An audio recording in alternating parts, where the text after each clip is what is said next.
Hello guys, welcome to Pixup. So here we are guys. So complain ako customer guys, hindi nagdi-display as usual. So try natin i-check. Let's go, samahan niyo ako. Tagal natin hindi nag-download ng video guys. Yun.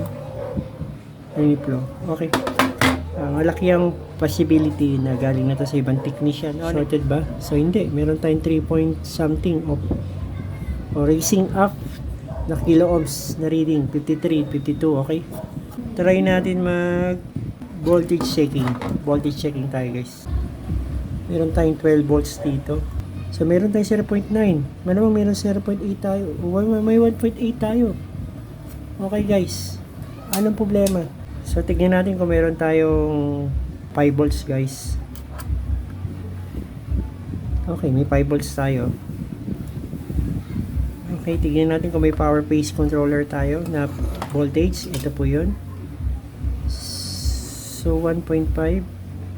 So 1.5. Meron tayong memory 1.5. At meron tayo ritong 0.8, 0.8, 0.8, 0.8. So anong problema? Namatay. Wala na. Nawala. Nawala. So nawala, di ba? Nawala.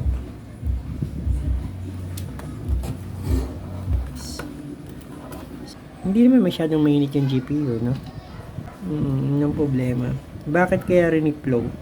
Gusto nyo ba mapanood ang full video? Please, follow my Facebook account. Thank you.